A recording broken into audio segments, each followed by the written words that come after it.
Hai, kami dari kelompok D, Fantastic Team, kelas 8E SMP Regina Pacis, Surakarta.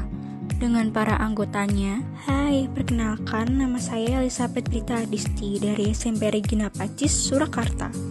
Kelas 8E, absen 11. Dari kelompok D, Fantastic Team. Hai, perkenalkan namaku Eskial Steven Christian dari SMP Regina Pacis, Surakarta, kelas 8E absen 13. Dari kelompok D atau kelompok fantastik. Salam kenal. Hai, perkenalkan nama saya Gracia Kalista Pribadi dari SMP Regina Pacis Surakarta, kelas 8E absen 16 dari kelompok D atau kelompok fantastik tim. Perkenalkan nama saya Randu Binaya Christian dari SMP Regina Pacis Surakarta, kelas 8E nomor absen 26 dari tim Fantastic Team. Jadi sebelum mulai kita akan ngasih tahu judul podcast kita, yaitu Cerita Nusantara. Kenapa sih kita ambil judul itu? Ya, karena kita ingin menunjukkan bahwa Indonesia itu kaya akan Nusantaranya.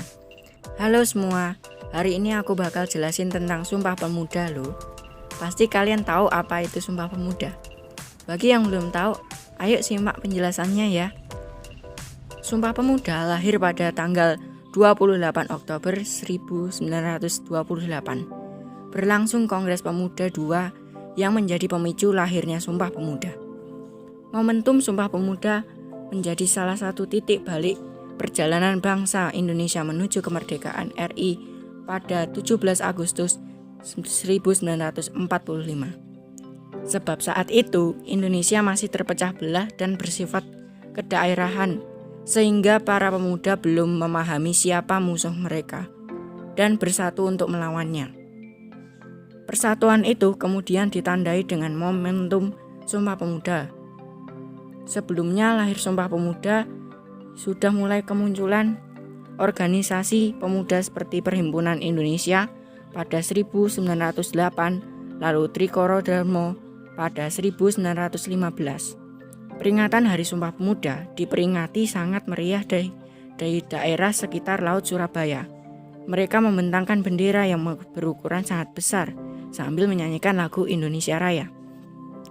Oh iya, pada zaman Indonesia belum merdeka, masyarakat masih bertarung melawan penjajah. Tetapi pada zaman sekarang berbeda. Pada zaman sekarang kita berbeda. Kita melawan sesuatu yang ada di bangsa kita sendiri. Ada yang tahu apa itu?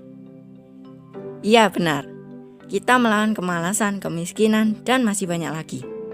Dan kita melawan semua itu dengan pendidikan dan akal yang sehat. Dan kita harus tetap meneruskan jejak para pahlawan. Kan sudah paham kan sekarang apa itu Sumpah Pemuda dan perbedaan perjuangannya. Semoga bermanfaat dan menambah wawasan kalian. Halo semuanya, siapa sih di sini yang nggak tahu tentang permainan bola kasti? Pasti semua tahu dong.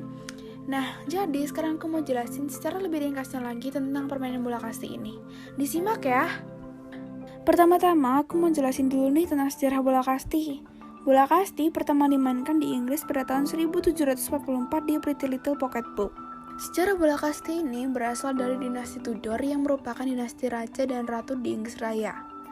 Nah, selanjutnya aku bakalan bahas tentang pengertian dari permainan bola kasti. Kasti adalah salah satu jenis permainan yang menggunakan bola kecil dan beregu dalam memainkannya. Nah, biasanya permainan bola kasti ini dilakukan pada lapangan yang terbuka dan membutuhkan lapangan yang luas. Oke, selanjutnya adalah tentang teknik bermain kasti. Ada 4 teknik yang digunakan dalam memainkan bola kasti.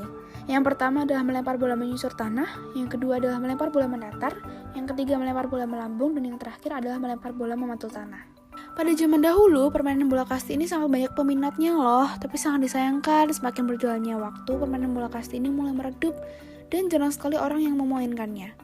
Hal ini terjadi karena mulai banyak permainan-permainan baru yang lebih modern yang bagi sebagian orang menganggapnya permainan zaman sekarang lebih menyenangkan dan lebih asik.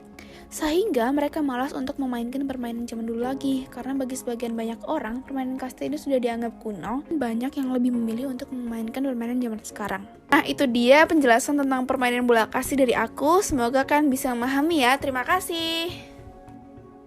The Dutch were powerful enough to curb Indonesian nationalism by arresting its leaders and suppressing the nationalist organizations. But never were they able to eliminate nationalist sentiment among the Indonesian people. When the Japanese took over, Dutch officials were thrown in internment camps and were replaced by Indonesians to administer government tasks.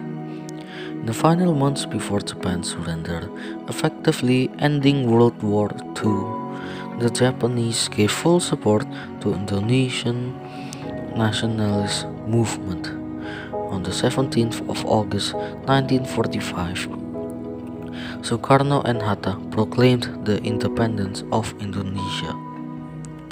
There emerged a prolonged and chaotic period in Indonesian politics and society between 1949 and 1967. Only when a new authoritarian regime, Suharto's New Order, took control, chaos disappeared, and again at the expense of human rights. The things we could learn is that we shouldn't give up. We should help each other to try and establish peace for the sake of our own country. Example, the province of DKI Jakarta is continuing to build 2 overpasses/flyovers and 1 underpass to help reduce traffic jams and help with the operation of Transjakarta buses. Hopefully this has been helpful to whoever is listening or reading. Hai semuanya, jadi hari ini kita akan membahas tentang Roh Kudus. Jadi, apa sih itu Roh Kudus? Roh Kudus itu ialah Roh Allah yang dijanjikan Yesus kepada para rasul sebelum ia naik ke surga. Pada saat itu, Yesus menjanjikan roh yang akan membantu para rasul dalam melanjutkan karya perwataan Yesus tentang kabar sukacita kerajaan. Pada masa silam, para misionaris mengalami tantangan medan pastoral yang sulit. Selain itu, transportasi dan alat komunikasi terbatas. Wilayah luas dengan tantangan medan geografis tidak menyurutkan para pelayan Allah untuk mewartakan firman.